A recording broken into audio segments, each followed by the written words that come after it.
Graça e paz, irmãos amados. Que alegria estar aqui com os irmãos. Agora eu e Sandra estamos mais distantes, que a gente está lá em Canaã, né? Mas de vez em quando a gente vem aqui. Eu convido os irmãos para abrirem a Bíblia no livro de Provérbios 27. Vamos ler apenas o versículo 17. Provérbios 27, versículo 17.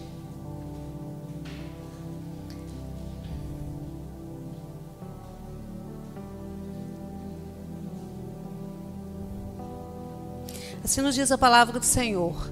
Como o ferro afia o ferro, assim um amigo afia o outro. Henrique, coloca, fazendo favor, na versão, nova tradução na linguagem de hoje.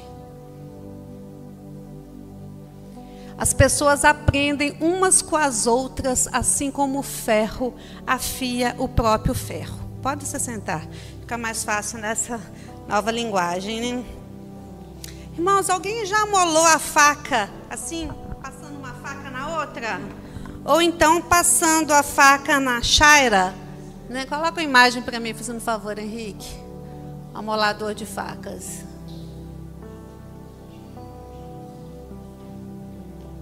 Ali, ó. É ferro amolando ferro, né? Ferro esfregando o ferro. E qual é a função disso? Para que se passa ferro com ferro, né?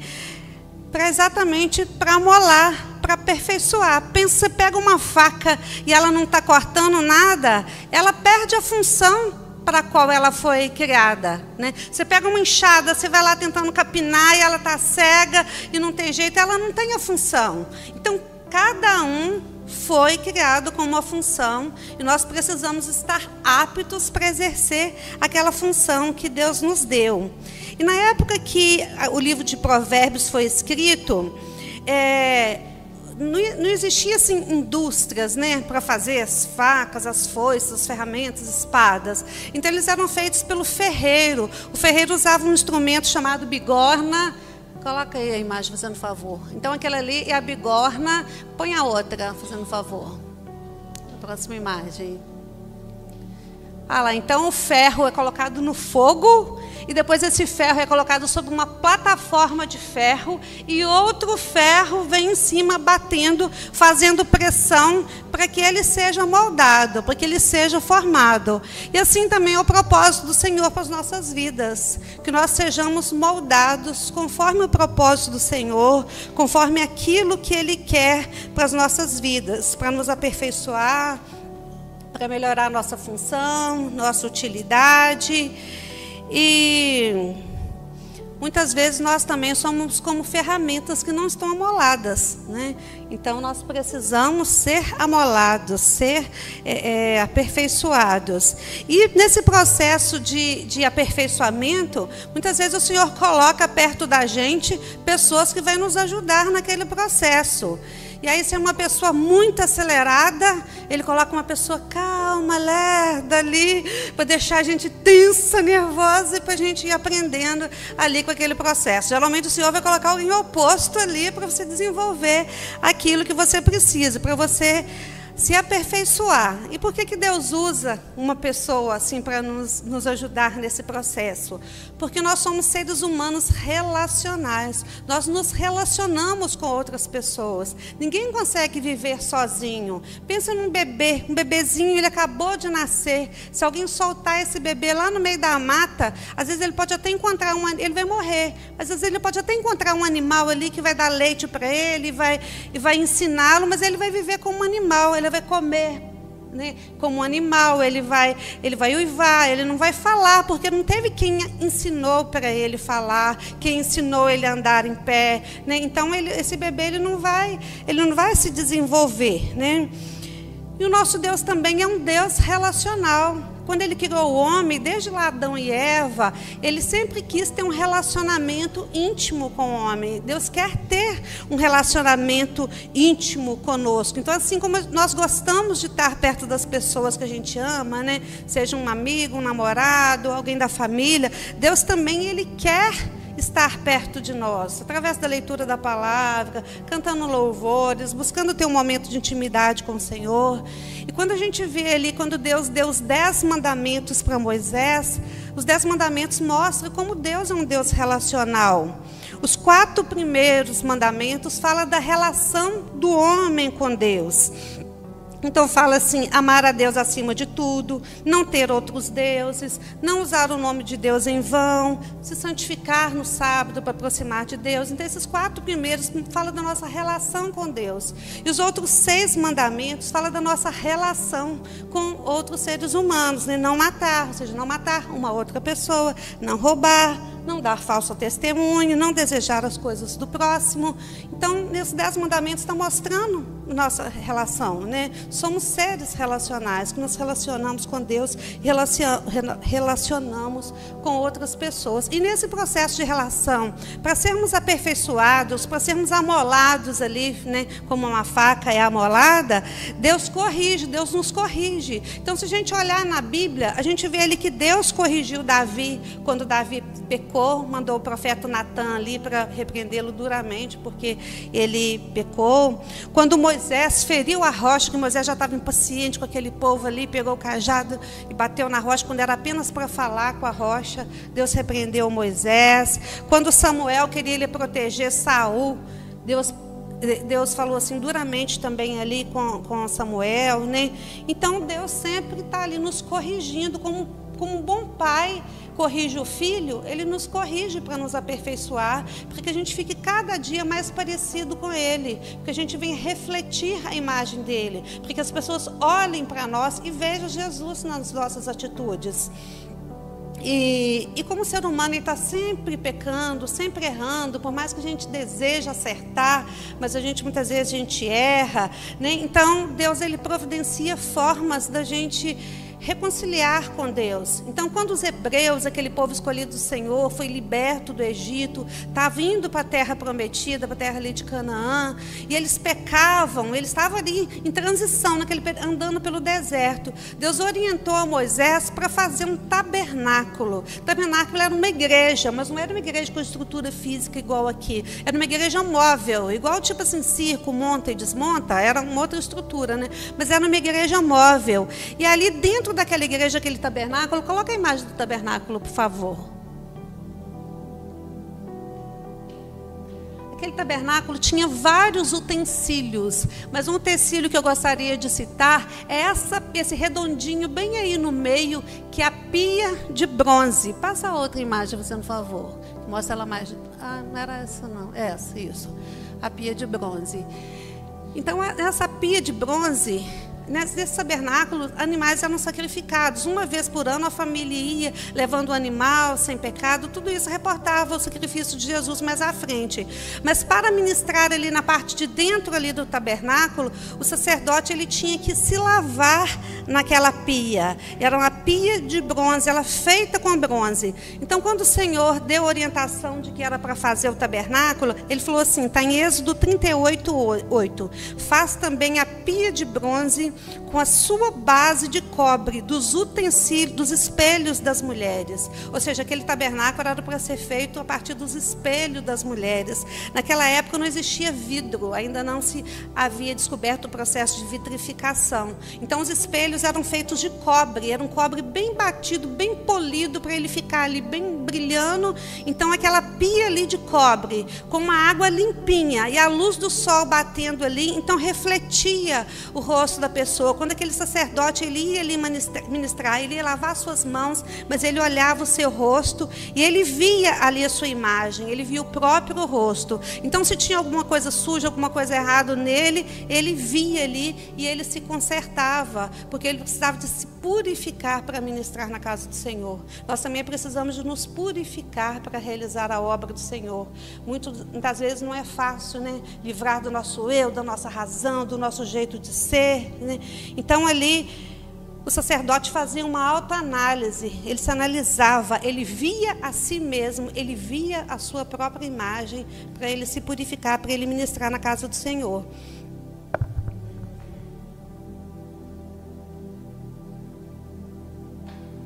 E assim como o sacerdote se purificava, nós também nos purificamos através da palavra do Senhor, através do jejum, através da nossa comunhão, na nossa relação ali com Deus. Nós vamos nos purificando, e quanto mais a gente se aproxima de Deus, mais o Espírito Santo vai nos convencendo dos nossos erros, nossos defeitos, nossas falhas, aquilo que a gente precisa de mudar, e Ele vai nos transformando. Às vezes a gente precisa de passar por uma prova dura, né, uma situação difícil para a gente aprender. Então a palavra de Deus, o Espírito Santo, forma esse espelho, né, que a gente nos olha, que a gente se vê e se aperfeiçoa. Então nessa pia, segredos ocultos são trazidos à luz, né, Deus, e vai refletindo ali aquela imagem ali, e quando a gente erra, quando a gente está em comunhão com o Senhor, se a gente comete um erro, o Espírito Santo toca-se na gente na hora, parece que dá um salto aqui dentro do coração da gente, né? Porque é o Espírito Santo convencendo que não foi legal aquilo, às vezes, que a gente falou, que a gente fez. E esse é um processo muito bom. Eu glorifico a Deus quando isso acontece comigo. Eu fico assim, envergonhada diante de Deus, mas ao mesmo tempo eu fico agradecida porque Ele está me corrigindo. E se Ele está me corrigindo, é sinal de que Ele está dentro de mim e Ele está me aperfeiçoando, né? E também, todas as vezes que nós vamos participar da ceia, daqui a pouco nós vamos participar, no livro de 1 Coríntios 11, 28, fala assim: examine-se, pois, o homem a si mesmo, assim como o pão e beba o cálice. Então, assim como o sacerdote, ele se examinava ali antes de ministrar, nós também nos examinamos todas as vezes que vamos cear com o Senhor, né? E nós vamos sentar na mesa dele. E esse texto não fala para a gente examinar o outro. Estou olhando, ó, fulano está fazendo coisa errada. Não, é para a gente examinar a nós mesmos. Cada um examinar a si mesmo. E o Espírito Santo é que vai nos ajudando nesse processo de análise, de reconhecimento dos nossos erros. O Espírito Santo geralmente trabalha com a gente de uma forma suave, né, mansa. Mas quando Deus usa uma outra pessoa para nos ajudar nesse processo de aperfeiçoamento, de ferro, fiando ferro, muitas vezes a pessoa ela não usa de uma forma suave, não. Às vezes a forma que faz a correção não é uma forma muito tranquila, né? Então, aí às vezes dá atrito, né? Porque é ferro batendo em ferro. Aí é barulho, às vezes é faísca que sai, né? Então, às vezes demora, o ferro precisa de bater muitas vezes ali para conseguir aperfeiçoar, né? Mas se o ferro não for amolado, ele não vai ter a utilidade dele. Ele precisa ser amolado. Às vezes ele precisa de voltar lá no fogo de novo para ser batido ali, para receber a pressão ali, para que ele venha ter a utilidade para que ele foi feito. Eu dou aula na universidade, na UFV, e todo final de semestre tem um processo de avaliação de disciplinas. Aí tem estudantes que colocam umas coisas boas ali, que dá gosto de ver, né? A gente fica feliz, né? As coisas positivas que os alunos colocam, mas tem uns alunos que colocam umas coisas assim, como se diz, de lascar, nas coisas às vezes difíceis da gente ver ali, a forma como ele avaliou, mas é exatamente para a gente aperfeiçoar a nossa vida como professor, que aquilo acontece. Aí teve um dia que eu estava conversando com uma estudante e ela falou de um outro professor que ele falou assim, que ele tem lá várias cartas. Ela falou assim, que quando chega na aula, ele entrega lá para os alunos várias cartas negativas que alunos falaram mal dele. Aí todo mundo acha estranho, né? Porque a gente quer só falar bem, né? Ele falou assim, não, mas eu gosto das avaliações negativas, porque assim eu aprendo com elas. Porque as positivas eu não vou aprender, mas a negativa eu vou aprender. Então, o processo de aprendizagem é um processo duro, né? E eu fiquei assim, pensando, falei, geralmente as pessoas não olham para essa perspectiva, né? A gente quer ser elogiada, quer que o ego seja exaltado, né? E quando a pessoa aponta os nossos erros, muitas vezes a gente fica triste, a gente fica magoado, pensativo naquilo que a gente precisa de enfrentar. Um dia uma pessoa próxima a mim falou que eu era arrogante. Aí quando ele falou que eu era arrogante, eu fiquei pensando, eu sou arrogante? Eu não me achava arrogante, né? Eu achava que ela, essa pessoa que era bruta, coisa tudo assim. Eu comecei a pensar, realmente. Aí de vez em quando eu tinha uma atitude assim que eu, né, não falava com mansidão, falei, tem razão, eu estou sendo arrogante. Então a gente vai aprendendo a olhar naquele espelho, vai ver e buscando o nosso aperfeiçoamento. E aí, mas como a gente não costuma ver os nossos erros, e às vezes é difícil, a gente vê fácil o erro do outro, mas não costuma ver o nosso, no livro de Lucas 6,42 fala assim, Como podes dizer a teu irmão: irmão, deixa-me tirar o cisco do teu olho, quando tu não vês a trave no teu próprio olho? Hipócrita, tira primeiro a trave do seu olho, então poderás enxergar bem para tirar o cisco que está no olho do outro. Coloca a imagem, por favor. Então a gente vê um cisquinho que está no olho do outro, mas a gente não vê a trave que está no nosso. Olha, às vezes é assim, um pauzão saltando assim do olho da gente, a gente não vê, mas do olho o cisquinho a gente vê. Isso faz parte do ser humano, né? Então, por isso que o propósito do Senhor é que a gente veja os nossos erros, né? Que a gente enxergue, que a gente busca aperfeiçoar, que tira essa trave do nosso olho, não é tirar o cisquinho do olho do outro, não, tirar a trave dos nossos olhos, para a gente ver os nossos erros. E o Espírito, e a gente que está buscando ao Senhor, as pessoas que não têm o Senhor, elas não veem, muitas vezes elas fazem coisas terríveis e não acham que está errado, mas quanto mais a gente vai aproximando do Senhor, mais vai tendo essa intimidade, essa comunhão, o Espírito Santo vai nos ensinando a ver nossos erros, né? E a palavra do Senhor, quando Jesus ele falou que ele ia para o Pai e ele ia mandar o Espírito Santo do Senhor, ele falou assim que o Espírito Santo, a função dele é convencer o homem do pecado, da justiça e do juízo. Então, a primeira forma que o Espírito Santo vai nos convencer é do nosso pecado, é do nosso erro, aquilo que nos afasta de Deus, porque nós somos criados à imagem e semelhança de Deus. Nós precisamos de ser igual a Deus, refletir a Deus nas nossas atitudes. Então, ele vai nos convencer naquilo que está errado. E ele vai convencer que nós somos pecadores, que nós precisamos de pedir perdão, precisamos procurar consertar os nossos erros, evitar repetir os erros. O Espírito Santo é o nosso companheiro, o nosso amigo, ele mora dentro de nós, ele vai conosco e ele nos ajuda nesse processo de compreender, de enxergar os nossos defeitos, nossas falhas, para que a gente possa nos aperfeiçoar, para que a gente possa se aperfeiçoar e para que a gente seja aquilo que a gente foi criado para ser, aquilo que Deus idealizou, porque antes de Deus nos colocar no ventre de nossas mães, ele já tinha um propósito para nossas vidas, mas muitas vezes a gente vai na direção errada, a gente vai fugindo daquele propósito. Mas ele vai, puxa a gente de novo, igual o pastor, né, de ovelhas que vai lá com aquele cajado ali, puxa a ovelha de novo para perto, né? Então o Espírito Santo vai nos trazendo para aquilo que é o propósito do Senhor. E a gente vê que Jesus, quando ele chamou ali seus discípulos, ele também corrigiu os discípulos. Isso a gente vê, o discípulo que mais foi corrigido foi Pedro.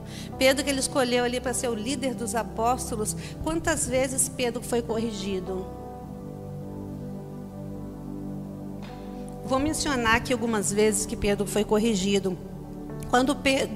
Quando Jesus chamou Pedro, ele estava ali, Pedro e André, no mar da Galileia, e eles eram pescadores, então Jesus falou assim, vocês vão ser pescadores de homens. Então eles viram ali que Jesus era uma pessoa assim, era alguém especial da parte de Deus, e pelo poder também da palavra de Jesus, eles foram seguindo Jesus. Mas eu fico imaginando assim, certamente ele não imaginava que ele teria que se submeter tanto para negar a si mesmo, para aprender aquilo que Jesus tinha para ele. Ele não imaginava que fosse exigir tanto dele, né? Que de início é para ir como está, mas depois Jesus foi trabalhando nele para ele aprender, para ele crescer, porque Jesus tinha coisas grandiosas para fazer através da vida de Pedro. E essas coisas grandiosas que ele precisava de fazer, não dava para continuar fazendo através daquele Pedro rude, bronco, não. Pedro tinha que ser aperfeiçoado, Pedro tinha que ser amolado ali, né, por aquele ferro. E aí, então, uma primeira repreensão, né, que eu queria citar, que Jesus fez em relação a Pedro, quando Jesus falou que ele ia ser traído, que ele ia passar por um grande sofrimento. E aí Pedro falou assim, que de jeito nenhum que ia deixar que aquilo acontecesse, né? Então, Pedro, ele, na humanidade dele, na carnalidade dele, ele teve uma reação rebelde em relação àquilo que estava projetado por Deus para ele fazer. E ele disse assim, que ele não ia deixar Jesus de jeito nenhum, que não ia deixar que fizesse mal nenhum com ele. E Jesus repreendeu, ele falou assim, para trás de mim, Satanás, você é uma pedra de tropeço para mim. E não pensa nas coisas de Deus, mas nas dos homens. Na verdade, é porque aquele pensamento que Pedro estava expressando ali não era de Deus, era um pensamento de Satanás, porque Jesus precisava de enfrentar a cruz para que desse a salvação, né? Jesus era o Criador, mas ele também era o Salvador. E para ele nos salvar, ele precisava de enfrentar a cruz ali como o Cordeiro de Deus, que veio para tirar o pecado do mundo. Outro momento que Jesus repreendeu Pedro é quando Jesus ali vai lavar os pés dos apóstolos. Aí Pedro fala: de jeito nenhum que você não vai lavar os meus pés. Jesus fala: se eu não lavar, não tens parte comigo. Então o que Jesus queria ensinar para Pedro? Jesus queria ensinar para ele que ele, como líder, né, primeiramente ele foi apenas um seguidor, mas agora queria que ele mudasse de fase, que ele aprendesse a servir, e que servir muitas vezes é abaixar no nível do outro, na dor, para compreender a dor do outro, para compreender a sujeira do outro. E é isso que Jesus queria que ele aprendesse, né? Que ele passasse por esse processo de transformação, para abrir mão de suas convicções, para alcançar o nível de servo, aquele que renuncia aos seus privilégios, ao seu modo de ser, para agradar a Deus. Outro momento também que Pedro foi repreendido foi quando Jesus ia ser entregue ali nos momentos finais ali, e chegou os soldados ali do sacerdote Caifás, e Pedro foi com a espada e cortou a orelha do espada, queria assim proteger Jesus, cortou a orelha, e Jesus vai lá, pega aquela orelha, cola no lugar lá, mesmo que era alguém que estava indo ali para levá-lo para a cruz, ele sabia de todo o propósito dele. Então Jesus queria que Pedro compreendesse o propósito dele. Jesus queria que Pedro compreendesse que as armas nossas como servos do Senhor é diferente das armas do homem, é outra arma, e não é a arma que muitas vezes que fere, não, é muitas vezes a pessoa vem com grosseria e você dá uma palavra mansa, né? Então Jesus queria que ele aprendesse isso. E outra vez que Jesus repreendeu foi quando Jesus falou que ele ia ser entregue, ia ser, né, crucificado, ia ser morto. Pedro falou assim: eu nunca te abandonarei. Falou que nunca abandonaria. Jesus falou assim: antes que o galo cante 3 vezes, você vai me negar 3 vezes, né? E ele negou Jesus. Por quê? Por causa do medo, porque vendo o que estava fazendo com Jesus, aquela perseguição toda de Roma. Então muitas vezes o medo nos faz a gente fazer coisas que a gente não gostaria, né? O medo, insegurança, fraqueza.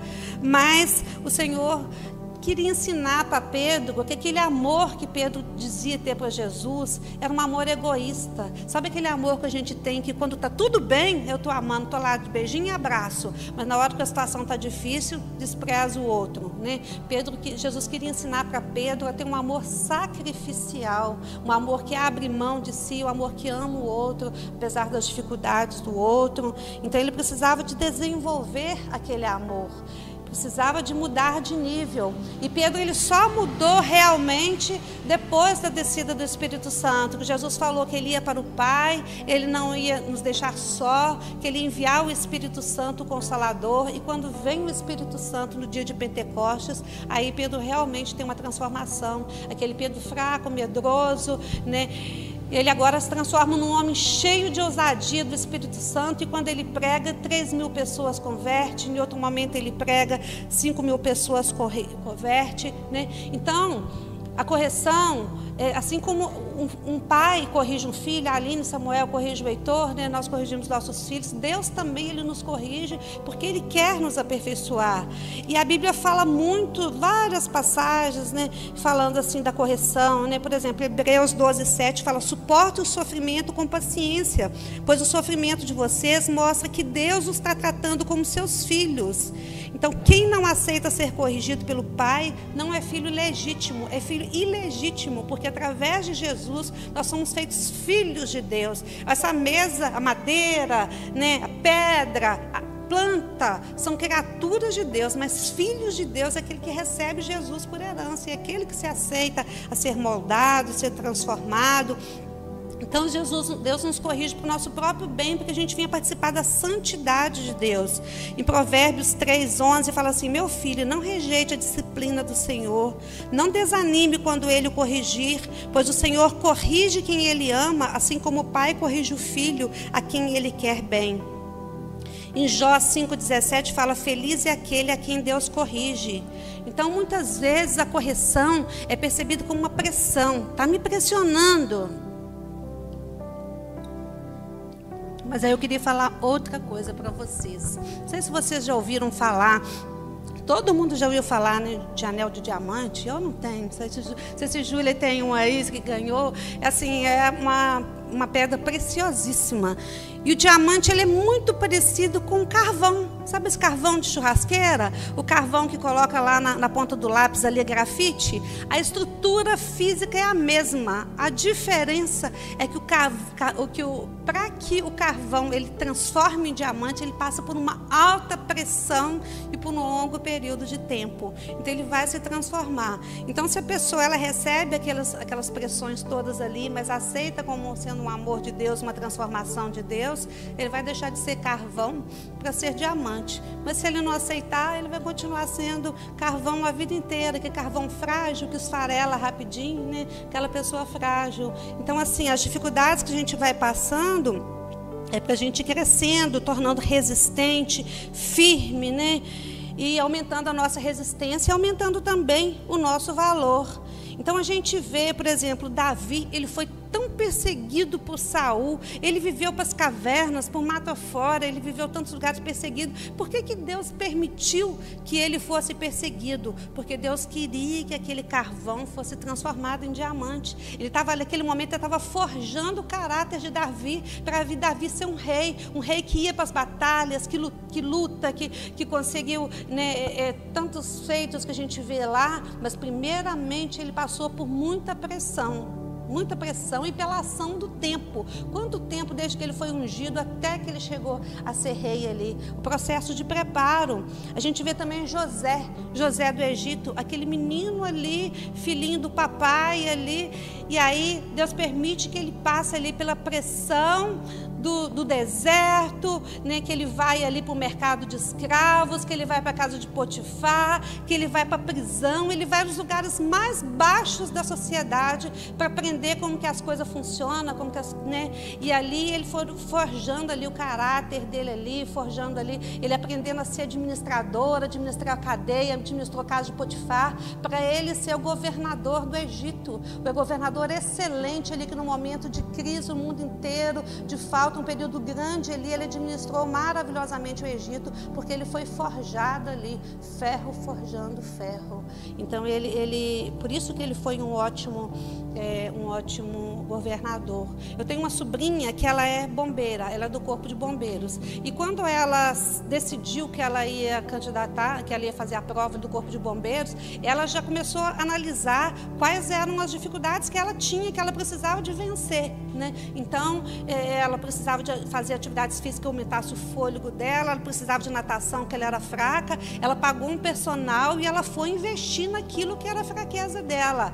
E aí ela passou na prova. E depois que ela passou, ela foi para um treinamento assim, forte, um treinamento pesadíssimo. Ela tinha que levantar de madrugada para ir nadar na lagoa gelada lá em Belo Horizonte, lá na época de muito frio, no mês de julho. Tinha que subir em prédios e descer na corda. Tinha que ficar presa em um quartinho, um cômodozinho, daquelas fumaças altamente sufocantes, para que ela estivesse apta ali para apagar incêndio. Então, assim, o que você precisa, quanto mais são elevadas as expectativas, mais coisas você precisa de alcançar, maior vai ser as provações que a gente precisa de passar, que é aquele momento ali que nós estamos sendo forjados, sendo ensinados.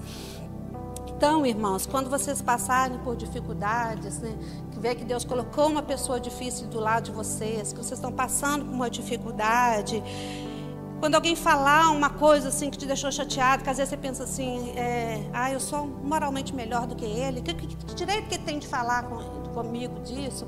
Não, mas pensa o tempo todo, é tudo Deus permitindo, Deus investindo em você. Veja como um investimento de Deus para transformar um carvão em diamante, porque cada um de nós somos preciosíssimos para Deus. Nós somos comprados por um alto preço, sangue do único Filho de Jesus, e Ele não quer pouca coisa para nós. Ele quer que nós sejamos líderes, que onde que a gente estiver, a gente faça a diferença, seja na política, seja um político diferente, seja seja uma administradora numa empresa, faça diferente, seja na sua casa ali, cuidando dos seus filhos, cuidando do que você tiver que fazer, faça diferente, porque ser um filho de Deus, você está sendo treinado por Deus para alcançar postos mais elevados, para ser usados ali como um evangelista, onde Deus te colocar.